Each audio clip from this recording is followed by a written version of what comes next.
on a repris le nom CESA que nous avions en 1945. Ah, ben, bien sûr. Voilà. Il y a eu CERPAT. Là, le Centre d'études stratégiques aérospatiales a été renommé, mais il a été fondé juste après la guerre parce que c'était important pour les aviateurs de pouvoir étudier, réfléchir. Qu'est-ce que c'est que le fait aérien? Je rappelle que c'est relativement récent, hein, c'est du siècle passé. Et donc, nous sommes dans la réflexion à la fois derrière, c'est-à-dire d'où on vient. Et là, on parlera un petit peu du livre parce que bien sûr. On a un patrimoine aéronautique, et je suis obligé de le dire, je sais que je suis entre passionnés, on est assis sur une mine d'or, on ne l'exploite pas. L'aviation, elle est née en France, et si nous, Français, ne le disons pas, personne d'autre ne le dira pour nous. Et on a partout, Bron en est un excellent exemple, des lieux qui ont de patrimoine symbolique, qui ont connu l'apogée de l'aviation. Et donc, on est dans ce travail-là au CESA, mais on est aussi dans la préparation de l'avenir, en regardant ce qui se passe, notamment au niveau géopolitique, bien sûr, les différents conflits, et surtout, il faut avoir un coup d'avance, parce que nous sommes payés pour assurer la défense du pays. Et donc, nous, au CESA, on prépare la copie au profit des états-majors, de l'état-major de l'armée de l'air et de l'espace. Et on est aussi dans la réflexion, dans le lien armée-nation. On dira peut-être 2 mots tout à l'heure, oui. mais une guerre, ça se gagne aussi lorsque toute la société soutient le projet. Alors, le titre du livre, dont je voulais que vous remontriez la couverture, parce que j'avais deux questions sur la couverture. Alors, attends, je vais le faire. Là. Le titre, donc, une nouvelle histoire de l'armée de l'air et de l'espace. En quoi est-elle nouvelle? Qu'est-ce que cet ouvrage apporte de nouveau? Alors, plusieurs choses. Tout d'abord, le précédent ouvrage qui avait été écrit, qui était assez inclusif sur l'armée de l'air. L'armée de l'air et l'espace, c'est récent. Ça a un peu plus d'un an. Déjà, on reviendra dessus. Déjà, ça justifie un livre à lui-même. Mais le précédent ouvrage datait de 1980. C'était les éditions Laozel. Un ouvrage qui était d'ailleurs illustré par un magnifique Langelet, qui m'a montré 2 Mirage F1 en montée post-combustion allumée. Langelet, peintre de l'air et de l'espace. Donc, peintre de l'air et de l'espace. Aujourd'hui, on a 39 peintres de l'air et de l'espace.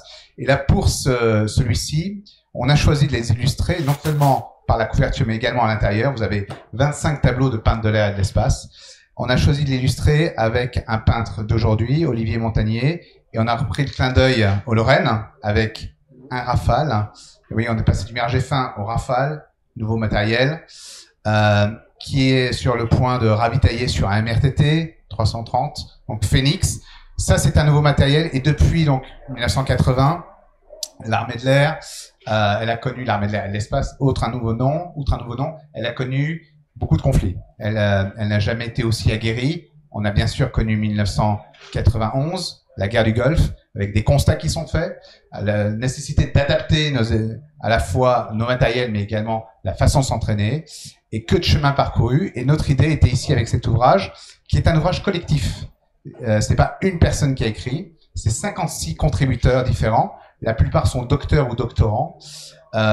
Tous d'ailleurs, qu'il s'agisse des auteurs comme des peintres. Il y a 16 peintres de l'air et de l'espace qui sont représentés ici, ont choisi de céder leurs droits à la FOSA, la Fondation des œuvres sociales de l'air, parce qu'on voulait faire aussi un geste. Et donc, vous avez en 8 chapitres toute l'histoire de l'armée de l'air et maintenant l'armée de l'air et de l'espace. Et on remonte avant 1934, avant la création officielle. On remonte en 1909, lorsqu'on achète le ministère des Armées achète les premiers avions militaires.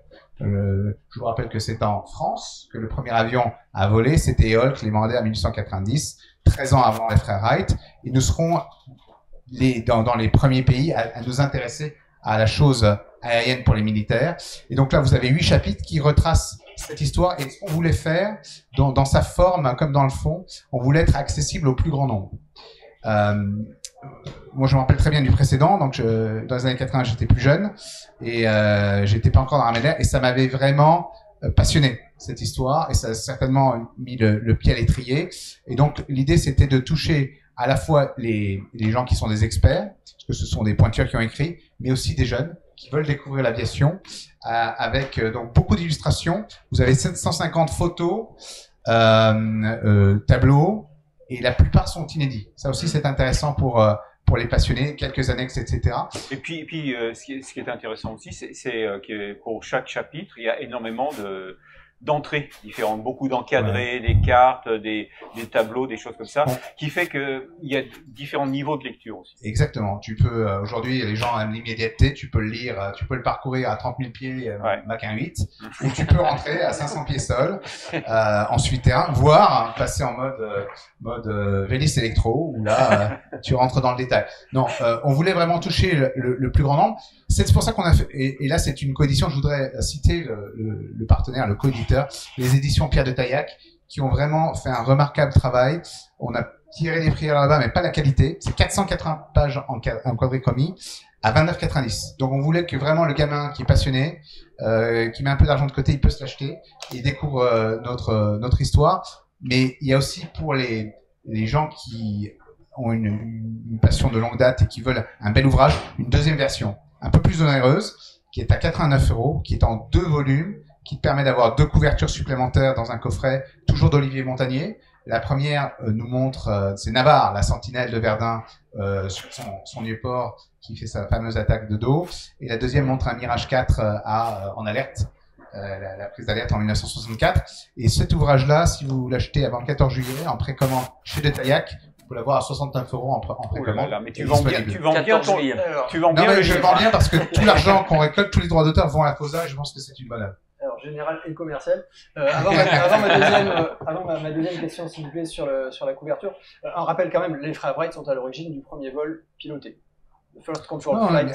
Bien sûr. La polémique est lancée. Non. Mais dès la deuxième émission, on a déjà une polémique. Non, il n'y a pas de polémique. Il faut savoir reconnaître, mais aller de l'autre côté de l'Atlantique, j'ai eu la chance de servir dans les Air Force 3 ans et je m'entends très très bien avec mes camarades américains, mais une chose est sûre, c'est que notre histoire n'est pas connue. D'ailleurs, ce livre, on va le traduire en anglais pour faire connaître cette histoire. Maintenant, je vous ferai juste remarquer, vous me dites si je suis à côté de la plaque, que lorsque les frères Wright ont fait voler leur avion, où est-ce qu'ils sont venus après pour promouvoir l'aviation? Ils sont pas restés aux États-Unis. Ils sont venus en France, ils ont même commené au Mans. Avant d'aller à Pau. Première école à Pau, c'est ça? À Pau, ouais. Et je crois même au Mans. Ils se sont mis à côté d'un constructeur de mémoire. Okay. Et donc, ça prouve que ici, le terreau était vraiment fertile. Je rappelle que l'Aéroclub de France est le premier et le plus ancien, 1898, parce qu'il y avait ici une vision. Et lorsque l'aviation militaire française finit la Première Guerre mondiale, c'est la première du monde. Bon, après, il y a eu des évolutions, il y a eu 1940, etc. Mais l'aviation a une histoire très très riche et il me semblait important pour nous de remettre l'église au milieu du village et de parler de cette histoire très intense. Très bien. Alors, sur la couverture, le ravitailleur a une place importante, pour ne pas dire majeure. Est-ce qu'on peut remontrer la bien sûr. Je trouve vraiment superbe. Quelle importance aujourd'hui pour les ravitailleurs? Est-ce qu'ils sont plus importants aujourd'hui qu'il y a quelques années, quelques décennies? Alors tout est toujours relatif, ça dépend des profils, ça dépend des missions. Je ne vais pas vous faire le listing des particularismes de nos missions structurantes. Dans nos missions structurantes, on en a 2 principales qui sont la dissuasion. La dissuasion, c'est d'aller porter le feu nucléaire si notre adversaire a franchi nos lignes rouges. Et nous avons la protection du ciel, la police du ciel. Dans les 2 cas, un aéronef, ça consomme du kérosène, mais pour aller plus loin, il faut le ravitailler en vol. Pour rester en l'air, pour protéger un site, il faut le ravitailler en vol. Donc le ravitailleur est important. Lorsqu'on a constitué la force de dissuasion et on a commencé par le volet aéroporté, on a commencé par le Mirage 4, le magnifique Mirage 4. On est en 1964 pour la première crise d'alerte. Eh bien, il fallait aller porter la bombe, qui était gravitationnelle. On était avant les missiles de croisière à statoréacteurs d'aujourd'hui. Eh bien, nous avions acheté des C-135 FR, F au départ, puis FR lorsqu'ils ont été remotorisés. Donc, des avions américains. Quel chemin parcouru? Aujourd'hui, on a le meilleur avion ravitailleur au monde, c'est le 330 MRTT. Et avec lequel, alors arrêtez-moi si je me trompe, mais avec lequel il y a toujours ce projet d'être capable d'envoyer 20 Rafales aux antipodes en 48 heures grâce à une flotte de Phoenix, 10 Phoenix, je crois. Exactement. C'était l'objectif fixé par notre chef d'état-major précédent, Gérard Lavigne, c'était 20 Rafales, 10 Phoenix, 20 000 km, 48 heures. Eh bien, on a commencé à mettre à lancer l'aventure puisque l'été dernier, nous avons, dans le cadre d'un exercice qui s'appelait EFARA, déployé en moins de 48 heures 3 Rafales avec 2 MRTT en Polynésie française. Donc, on s'inscrit dans cette logique et ça élargit et ça permet à l'armée de l'air et de l'espace de devenir un acteur global. À la fois parce qu'il est dans l'armée de l'air et de l'espace, il y a l'espace et là, on est sur le monde entier, mais c'est aussi parce qu'on a maintenant cette capacité à se déployer très vite. Donc, une empreinte minimale, mais cette capacité, s'il faut porter le feu quelque part, d'amener nos moyens, d'amener les moyens. Et lorsque je vous citais FARA, c'était pas juste pour le plaisir de voler au-dessus de la Polynésie. C'était pour arriver avec des missiles de croisière et simuler une attaque sur un objectif défendu à l'autre bout de la Terre. Alors, armée de l'air et de l'espace, donc cette composante additionnelle a été annoncée officiellement en 2019, lancée officiellement par la ministre de l'époque, Florence Parly, ministre des Armées, à Lyon-Mont-Verdun, pas très loin d'ici, en 2019. Où en est l'intégration de la composante spatiale? Alors, nous avons maintenant un commandement de l'espace qui est dirigé par un général qui est le général Friedling. Ce commandement de l'espace a ses installations disséminées un petit peu en France, mais principalement, on va dire, sur Paris. Il va migrer progressivement sur Toulouse pour être au contact avec l'écosystème spatial. La France aussi, dans le domaine spatial, a une place de choix. Et il y a une telle dualité dans le domaine spatial qu'il est pertinent d'avoir côte à côte. Donc, NES, commandement de l'espace, et on est sur une montée en puissance qui va se poursuivre. Après, on s'inscrit aussi dans une logique de coopération européenne. Ce sont des programmes qui sont onéreux et que l'on ne peut pas porter sur nos seules épaules. Et la démarche, c'était aussi une déclinaison. Tout à l'heure, vous parliez de Lyon-Mont-Verdun. Nous avons la chance d'y avoir le nœud stratégique en termes de commandement et de contrôle, donc de centre de commandement. Et aujourd'hui, on ne peut pas faire une opération d'envergure sans qu'il y ait un volet espace. Et donc, nous avons un nouveau centre qui s'appelle CAPCO, le centre air de planification et de conduite des opérations, qui est tout neuf, qui est en Lyon-Mont-Verdun, et qui nous permet de conduire des missions, ce qu'on appelle multimilieu, multichamp, c'est-à-dire qu'on a une couche d'aérien, mais on a aussi une couche d'espace, une couche de cyber, une couche d'informationnel, etc., depuis Lyon-Mont-Verdun, en temps réel et sur le monde entier. Et il y a eu des exercices, dont le dernier, je crois, était au mois de février-mars, des exercices Astérix. Voilà. Astérix. Voilà, c'était la deuxième édition. La deuxième édition d'un exercice mené depuis Toulouse, qui était ouvert à nos partenaires étrangers. On travaille bien sûr très proche des Américains, mais aussi avec des partenaires européens, et qui a été un plein succès, et qui permet à chaque exercice, on poursuit, vous parlez d'intégration. C'est très important pour les aviateurs d'intégrer des effets. Surtout face à l'environnement actuel, on parlera peut-être tout à l'heure de l'Ukraine, face à des adversaires qui se protègent, il faut synchroniser des effets et un seul volet, le seul volet aérien ne suffit plus. Donc il faut combiner aérien, spatial, cyber, etc. Donc oui, cet exercice participe à cette montée en puissance. Alors, tu parles de l'Ukraine. Il est intéressant là de voir. Tu parlais aussi un peu plus tôt qu'une des missions du CESA, c'était le retour d'expérience. L'Ukraine, c'est une guerre donc, qui a débuté il y a un peu plus de 100 jours. Est-ce que vous avez déjà analysé le déroulement d'une guerre comme ça et la réponse qu'une armée conventionnelle comme l'armée de l'air peut répondre Alors, simplement, je me permettrais en préambule de dire l'armée de l'air et l'espace, le 24 février, les Russes attaquent l'Ukraine. Dans la foulée, nous contribuons à la montée en puissance de l'OTAN pour protéger son flanc est avec des chasseurs qui décollent de Mont-de-Marsan, des Rafales, pour aller protéger donc la Roumanie, la Pologne, etc. Puis on va déployer des moyens dans les pays baltes aussi pour les protéger. Donc ça, déjà, ça c'est dans notre mission de protéger les Français sur le territoire national, mais aussi à la distance qui va bien. Ensuite, nous, effectivement, il y a un retour d'expérience. Alors, on le partage. C'est pas une mission qu'on arrive à couvrir tout seul. On est trop petit, on est trop peu nombreux. Mais nous, on s'occupe du volet, on va dire, source ouverte. C'est-à-dire que ce qui nous permet d'être inclusif, d'aller discuter avec d'autres acteurs, étrangers notamment, pour essayer d'avoir ce qu'on appelle le retour d'expérience niveau haut, niveau big picture, hein, excusez-moi cet anglicisme, donc niveau macro, sur ce qui s'est passé, et ça a été très intéressant de voir comment un pays, alors qu'il y a un différentiel fort dans les forces entre l'Ukraine et la Russie, sur le papier, tout le monde dirait ça va plier en 3 jours. Pas du tout. Les Ukrainiens nous ont impressionnés. Alors, est-ce qu'il y a eu des erreurs côté russe? Sans doute. Je pense qu'il y a eu une surprise que les Ukrainiens résistent, qu'ils ne soient pas accueillis en libérateur. Donc eux, les Russes, c'est très structuré, ils avaient un plan, ils l'ont déroulé. il n'a pas fonctionné, et les Ukrainiens ont été extrêmement agiles. Donc l'agilité, on retrouve un peu ce qui est dans l'ADN des aviateurs. Ils ont notamment, tu en as certainement parlé dans Aerobus, mis en place une petite équipe à base de quads et de drones du commerce, qu'ils ont équipé avec des munitions, des sous-munitions. Ils ont réussi à neutraliser la fameuse colonne des 60 km parce qu'ils ont eu l'agilité, ils ont eu une force d'initiative que les Russes n'avaient pas. Après, sur la grande leçon pour nous, il ne faut jamais sous-estimer son adversaire, surtout on ne fait pas la guerre si on n'a pas la supériorité aérienne. Si on perd la supériorité aérienne, on perd la guerre rapidement. Et là, les Russes avaient une petite campagne au départ pour essayer d'acquérir, mais elle n'était pas suffisante. Ils n'ont jamais complètement récupéré. Et là, ils en payent le prix aujourd'hui. Alors, on a demandé à Jean-Luc Charon de rester parce que la Fédération française aéronautique et l'armée de l'air et de l'espace ont des relations étroites depuis longtemps. Voilà, et anciennes. Et elles sont de quelle nature, ces relations, aujourd'hui?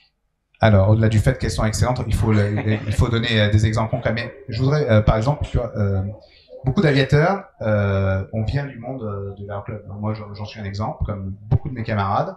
Et je sais ce que je vois. Au passage, lorsque j'avais une quinzaine d'années, j'ai d'abord appris chez les civils. Et c'était structurant pour la suite, pour me permettre d'être mieux préparé pour assister, pour après réussir mon parcours chez les militaires. Aujourd'hui, il est important qu'on ait un contact de qualité avec la jeunesse. Et les valeurs de l'aviateur, elles sont assez universelles. Il y a bien sûr un aspect militaire pour nous, mais il y a des choses qu'on retrouve sur l'agilité, sur le dépassement de soi, il y a aussi la solidarité, etc. Et on a, au travers de plusieurs programmes, des liens forts avec la FFA. Je vais en prendre deux, plus particulièrement. Le BIA, c'est une success story incroyable. Le brevet d'initiation aéronautique. Le brevet d'initiation aéronautique. En gros, c'est des gamins qui ont autour de 16 ans. Un peu moins, même, un peu moins. Pour certains, un peu moins. Autour de 16 ans. Autour de 16 ans. Moi, je parle en connaissance de cause, le mien le fait à 16 ans. Et j'ai vu le résultat assez impressionnant. C'est-à-dire que c'est des gamins qui vont apprendre ce que c'est que l'aéronautique. On va les initier. Et à la fin d'une année, ils vont pouvoir faire un vol de découverte. Et tout ça, ça se fait en excellent partenariat, en lien étroit avec la FFA. 30% environ de ces BIA sont réalisés par des aviateurs de l'armée de l'air et de l'espace. Après, nous avons une autre initiative, un projet qui s'appelle les escadrilles à jeunesse. En gros, c'est les scouts de l'air. On en a 500 aujourd'hui, répartis sur 13 escadrilles, sur nos bases aériennes principalement. Et on a vocation à grossir. Alors c'est quelque chose qu'on doit tout à l'heure. Qu'est-ce qu'on doit aux étrangers? On doit aux Britanniques. Les Air Cadets, eux, ça date de 1941. Et ils en ont jusqu'à 50 000 aujourd'hui. Nous, on est à 500. On a encore une marge de progrès. Et notre objectif, c'est en 2 ans, passer de 13 à 31 escadrilles et passer de 500 à peu près 1800. Et il nous a semblé pertinent, au-delà des vols qui sont assurés par à la fin du BIA, de creuser. Et là, on est en discussion très étroite et très prometteuse sur le fait de faire voler ces équipiers, on les appelle des équipiers, nos jeunes scouts, sur des avions électriques pour leur faire découvrir l'aviation tout en répondant à leurs attentes par rapport à l'environnement, etc. Et là, on s'est vraiment appuyé sur la démarche avant-gardiste de la FFA qui nous a qui a préparé le terrain pour nous. Et donc, c'est un partenariat qui répond à tes attentes, Président? Oui, bien sûr, mais le général Sabeni a tout dit. On a toujours... je suis sûr que tu vas trouver quelque chose à ajouter. Je te connais un peu. Non, c'est quelque chose d'ambitieux, c'est quelque chose de novateur pour l'armée de l'air et de l'espace.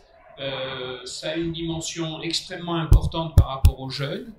Ça a une dimension extrêmement importante par rapport au public, parce qu'il s'agit de montrer que aussi bien nous, aviateurs civils, que aviateurs militaires, nous travaillons à des éléments de transition énergétique. Pour l'armée de l'air, effectivement, cette transition énergétique ne peut pas porter sur les modules, sur les vecteurs utilisé pour la défense, mais ça peut porter sur son action envers les jeunes, ça peut porter sur son action de formation. On va peut-être aussi discuter un jour de ce volet-là. Je crois que ce qu'a fait l'ENAC conduit effectivement tous les gens qui ont des écoles de pilotage, y compris des écoles de pilotage professionnelles, civils ou militaires, à réfléchir à ce sujet.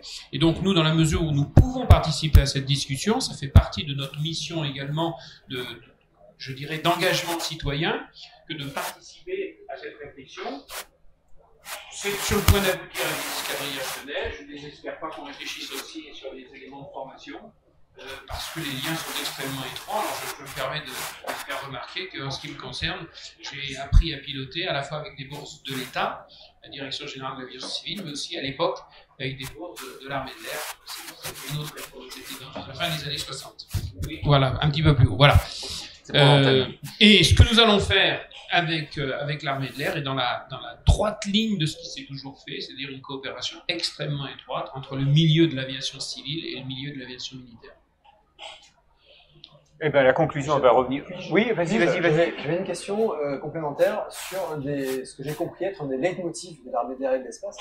Il y a un peu plus d'1 an, j'ai visité la base aérienne de Saint-Dizier, donc une base où on peut voir ou deviner le couple Rafale ASLPA, le militaire. Et on ne m'avait jamais si bien expliqué que lors de cette visite, ce leitmotiv de la crédibilité, maintenir sa crédibilité. Aujourd'hui, dans un contexte géopolitique qui a changé depuis, qui est tendu, qu'est-ce que ça change, ce contexte, que change ce contexte dans la façon de maintenir sa crédibilité? Alors déjà, ça met en avant le fait que on n'apprend pas du jour au lendemain à être crédible. Donc nous, vous parliez de Saint-Dizier, c'est une base structurante pour la dissuasion. Nous y avons nos 2 escadrons de Rafale biplace porteurs, si nécessaire, de l'arme nucléaire, et on a besoin de s'entraîner. Donc on s'entraîne par des opérations régulières qu'on appelle poker, qu'on vous a certainement présenté. Il y en a 4 par an.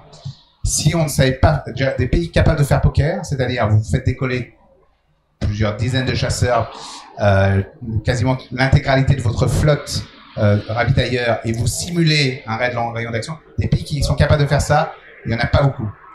Et lorsque, là on parle de nucléaire, mais lorsqu'on fait des raids conventionnels à long rayon d'action, celui qu'on avait fait en 2018 par exemple, on s'appuie sur ce savoir-faire. Savoir-faire, il faut des années, il faut 10 ans pour former un pilote de chasse, niveau mission commander, en mesure de conduire de tels raids.